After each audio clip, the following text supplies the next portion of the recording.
Once you have successfully logged into the Encore Enterprise Research System, the first thing that you will need to do is locate the Subjects area from the menu bar at the top of the screen.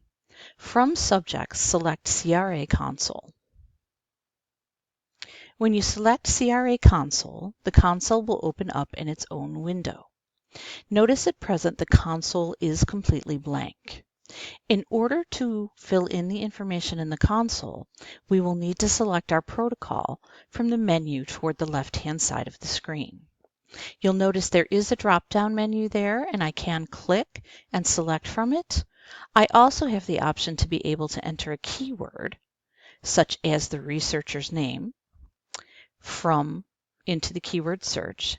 You'll notice the search is responsive and the protocols matching my search term will appear, and I can select them from this menu. When I select my protocol, you will notice the information fills in across the top of the screen, and also on the right-hand side of the screen, all of the subjects that have been previously registered for this study are listed. On the left-hand side of the screen, I again have a navigation menu, and I'm going to choose New Subject Registration. When I choose New Subject Registration, the first thing that I have to do is select a study site. The study site is dependent upon the protocol that you've selected.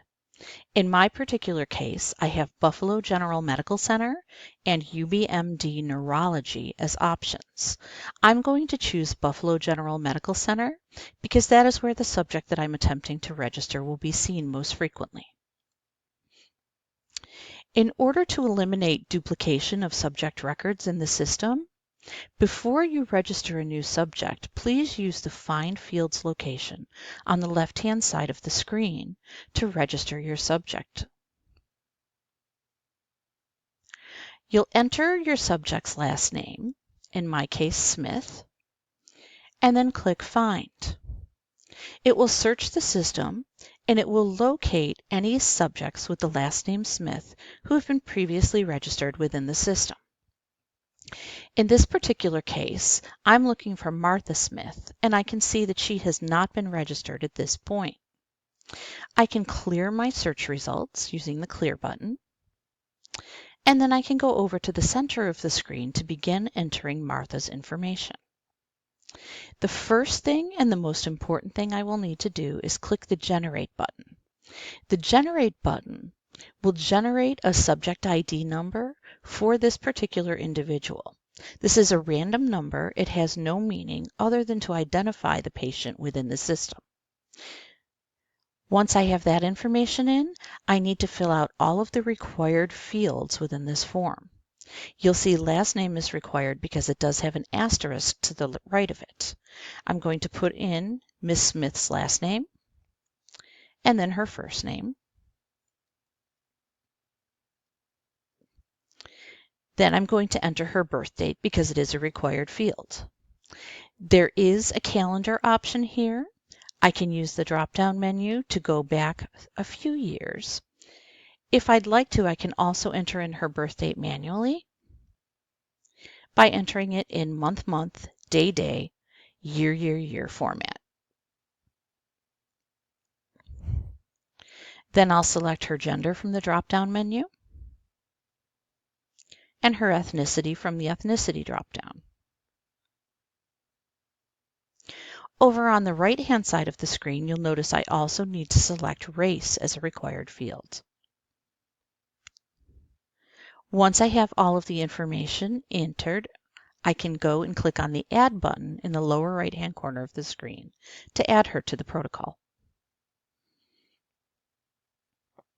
When I click the Add button, I will automatically be redirected to the Subject console.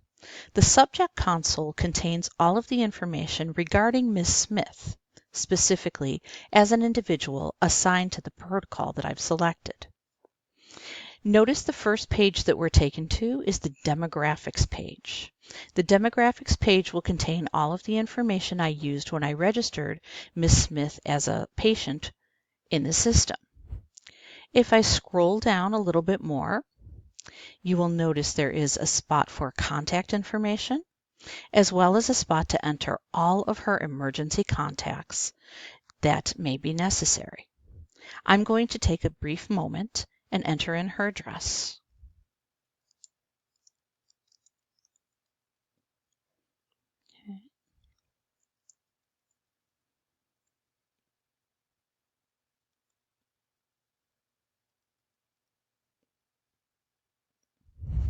Notice again there are some responsive fields within the system.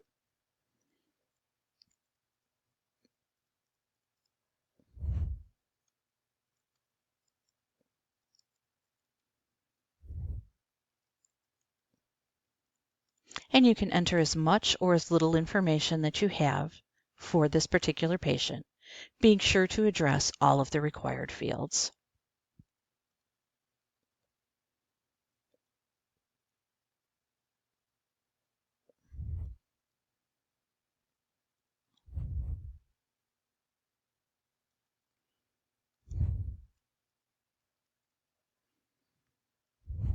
Once I have entered the information, I come down to the bottom right-hand side of the screen and click on the Submit button to submit that information.